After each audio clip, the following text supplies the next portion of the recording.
ये कहानी है बिहार के भागलपुर की रहने वाली पुष्पा की। पुष्पा की दो बहुएं थीं, काली और गोरी।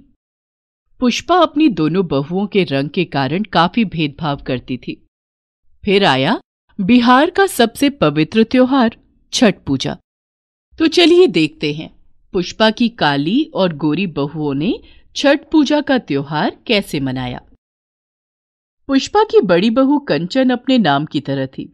कंचन बहुत गोरी चिट्ठी और सुंदर थी। पुष्पा को अपनी बहू के गोरे रंग पर बहुत नाज था। बहू को घर का कुछ काम ना करना पड़े, इसलिए पुष्पा ने घर में काम वाली रख ली थी।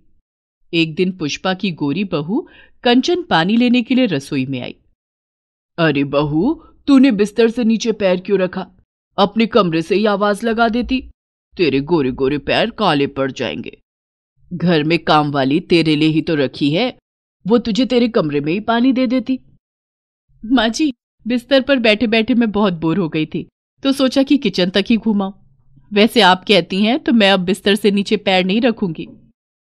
कंचन को खाना, चाय, पानी सब कुछ बेड पर ही मिल जाता था। दरअसल पुष्पा के दो बेटे थे, नील और नितिन। बड़े बेटे नील की शादी कंचन से हुई थी। अब पुष्पा को अपने छोटे बेटे नितिन की शादी के लिए लड़की की तलाश थी। पंडित जी, मेरे छोटे बेटे नितिन के लिए भी कोई गोरी और सुंदर लड़की बताइए। पुष्पा बहन, मेरे पास एक लड़की की तस्वीर है, लेकिन वो काली है। नहीं नहीं, मैं अपने बेटे की शादी काली लड़की से नहीं करूंगी। काला रंग भी कोई रंग होता है भला? सोच लो पुष्पा बहन, लड़की के पिता के सोने की दुकान है। आपके पूरे परिवार को सोने से तोल देंगे। इतना दहेज देंगे कि सामान रखने के लिए आपको दूसरा घर लेना पड़ेगा, और शादी में सोना गहना अलग से देंगे। ऐसी बात है तो फिर ठीक है, आप शादी की बात आगे बढ़ाइए। पंडित जी ने शादी की बात आगे बढ़ाई। पुष्पा ना चाहते हुए भी पैसों के लालच में अपने छोटे बेटे नितिन की शादी काली लड़की से करने के लिए तैयार हो गई। खैर, कुछ दिनों के बाद शादी का मुहूर्त निकल आया और नितिन की शादी कृष्णा से हो गई। कृष्णा के पिता ने शादी में खूब सारा दहेज दिया और ढेर सारे गहने भी, जिसे देखकर पुष्पा चहक उठी। लेकिन बहू का चेहरा देखते ही पुष्पा का चेहरा मुरझा जाता। शादी के बाद कृष्णा ससुराल आ गई थी। पुष्पा अब अपनी गोरी बहू और काली बहू में भेदभाव करने लगी। शादी के कुछ दिन बाद, कृष्णा बहू, सोई हो अब तक? अरे सुबह का नाश्ता नहीं मिलेगा क्या? और घर बासी पड़ा है, झाड़ू पोछा भी नहीं लगाया। माँ जी, घर के काम के लिए तो काम वाली है ना? उसे तो मैंने हटा दिया। अब तुम आ गई हो तो घर में काम वाली की क्या जरूरत? ठीक है माँ जी, तो आप नाश्ता बनाने के लिए कंचन भाभी को बोल दीजिए, मैं दिन का खाना बना लूंगी। क्या कहा? कंचन नाश्ता बनाएगी? अरे नहीं नहीं, मेरी कंचन बहू बहुत गोरी है। चूल्हे के पास जाएगी तो आग से उसका चेहरा काला पड़ जाएगा।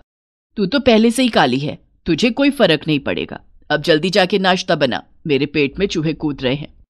जाती हूं माँ जी।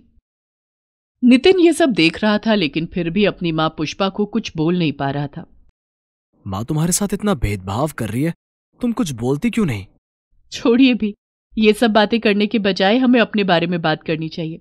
हमारी नई नई शादी हुई है। इसी तरह से दिन बीत रहे थे। कुछ महीनों के बाद बिहार का सबसे पवित्र त्योहार छठ पूजा आने वाला था। एक दिन, कृष्णा बहू, छठ पूजा आने वाली है। तू छठ पूजा करने की तैयारी कर रही है ना? छठ पूजा का व्रत तुझे ही करना है। माँ की ये बात सुनकर नितिन से रहा नहीं गया। नितिन ने अपनी माँ पुष्पा से कहा, माँ, अब तक तो छठ पूजा कंचन भाभी करती थी, लेकिन अब आप कृष्णा से ये पूजा करने के लिए क्यों बोल रही हो? इस बार भी कंचन भाभी को छठ पूजा करने दो। अरे हाय, छठ पूजा में 3 दिन का व्रत रखना पड़ता है। भूख के मारे मेरी कंचन बहू का गोरा रंग काला पड़ जाता है। कृष्णा बहू तो पहले से ही काली है, वो भूखी रहेगी तो उसे कोई फर्क नहीं पड़ेगा। तभी वहां पुष्पा का बड़ा बेटा नील आ जाता है। माँ, नितिन ठीक ही तो कह रहा है। जब हर साल इस घर की बड़ी बहू कंचन छठ पूजा करती आई है, तो इस बार भी कंचन ही करेगी। माँ जी, क्यों ना कंचन भाभी और मैं, हम दोनों ही बहुएं छठ पूजा का व्रत कर लें। इससे आप सभी का मन रह जाएगा। बेचारी पुष्पा ये सोचकर मायूस हो जाती है कि उसकी गोरी चिट्टी बहू को 3 दिन का उपवास करना पड़ेगा। पुष्पा मायूस होकर बोलती है, फिर क्या था? पुष्पा के घर में छठ पूजा की तैयारियां होने लगी। कृष्णा बहू, ऐसा कर, कंचन के लिए प्रसाद का ठेकुआ तू ही बना ले। मेरी कंचन बहू मिट्टी के चूल्हे पर प्रसाद नहीं बना पाएगी।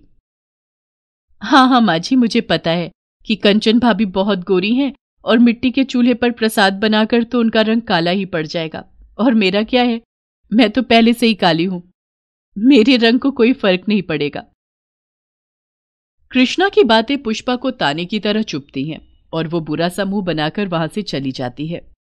इधर बेचारी कंचन छठ पूजा के व्रत के बारे में सोच सोच कर परेशान हो रही थी। उस कलमुही का सिर्फ रंग ही काला नहीं है, उसका दिल भी काला है। अपने साथ साथ मुझे भी फंसा दिया। कंचन छठ पूजा की कोई तैयारी नहीं करती है। नहाए खाए के दिन पूरे परिवार के लिए पकवान कृष्णा ही बनाती है। दूसरे दिन दोनों बहुओं ने अलग अलग खरना की पूजा की, लेकिन इस दिन तो खरना का प्रसाद गोरी चिट्टी कंचन को बनाना ही पड़ा, और वो भी मिट्टी के चूल्हे पर। पुष्पा को अपनी गोरी बहू कंचन के माथे पर पसीना देखकर बहुत दुख हो रहा था, लेकिन वो कुछ बोल नहीं पाई।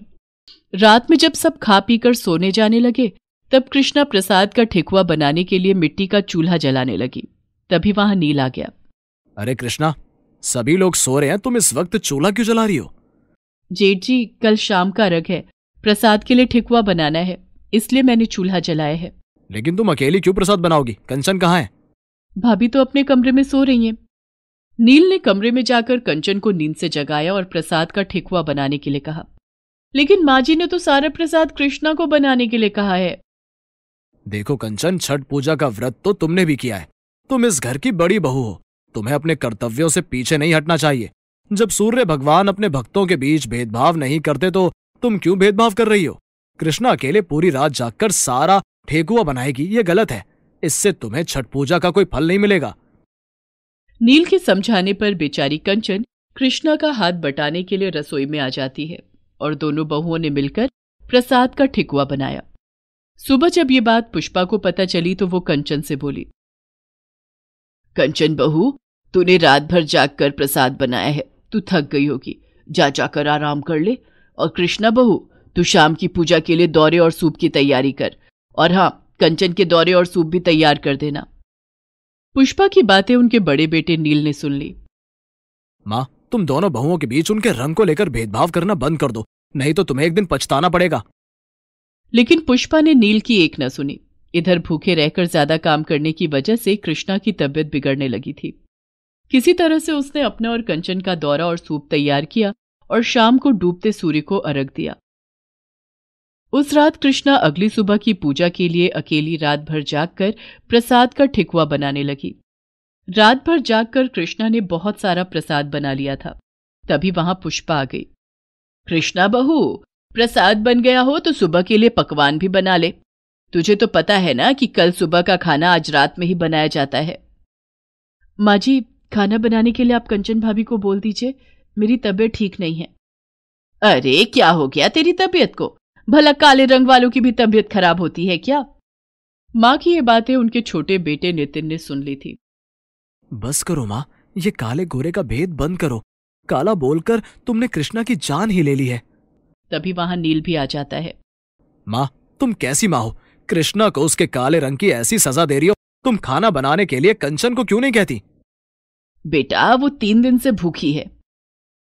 तभी कृष्णा बोल पड़ती है, चुप हो जाइए आप सब, मैं खाना बना लूंगी, आप लोग लड़ना बंद कीजिए। और कृष्णा ने पूरी रात जगकर खाना बनाया।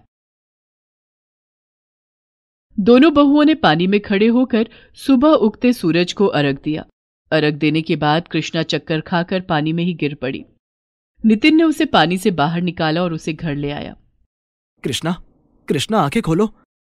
लेकिन कृष्णा तो बेहोश हो गई थी। तभी नील ने फोन करके डॉक्टर को बुला लिया। डॉक्टर ने कृष्णा का चेकअप किया और कहा, बधाई हो, आप पिता बनने वाले हैं, लेकिन काफी लंबे समय तक भूखे रहने और ज्यादा काम करने की वजह से इनकी हालत खराब हो गई है। बच्चे की सेहत पर बुरा असर पड़ सकता है। बच्चे ने एक्टिविटी करना बंद कर दिया है। आप जल्दी से अल्ट्रासाउंड करा लीजिए और पेशेंट का ख्याल रखिए। इन्हें समय पर खाना, दवा और आराम की जरूरत है। घबरा मत नितिन, हम अभी कृष्णा को लेकर चलते हैं, अल्ट्रासाउंड करा लेंगे, सब ठीक होगा। थोड़ी देर बाद नील, नितिन और कृष्णा अल्ट्रासाउंड कराकर घर वापस आते हैं। कृष्णा के भूखे रहने और ज्यादा थकान की वजह से बच्चे पर बुरा असर पड़ा है। डॉक्टर ने कृष्णा को आराम करने के लिए कहा है। ये सब सुनकर पुष्पा को अपनी गलतियों का एहसास हो जाता है। वो दुखी होकर कृष्णा के पास जाती है। कृष्णा बहू, मुझे माफ कर दो। मैंने तुम्हारे साथ बहुत अन्याय किया। तुम्हारे काले रंग को लेकर तुम्हें बहुत दुख दिए हैं। बहू, अगर मेरे पोते को कुछ हो गया तो मैं अपने आप को कभी माफ नहीं कर पाऊंगी। मैं आज से तुम्हारा ख्याल रखूंगी और तुम घर का कोई काम नहीं करोगी। आज से घर के सारे काम कंचन बहू करेगी। माँ जी, ये आप क्या कह रही हैं? मैं इस घर की गोरी और खूबसूरत बहू हूं, मैं काम कैसे करूंगी? बहू, काम तो अपने दोनों हाथों से किए जाते हैं। तुम भी अपने इन्हीं दोनों हाथों से घर के काम करोगी। बेचारी कंचन अब घर के काम करने के अलावा कुछ नहीं कर सकती थी।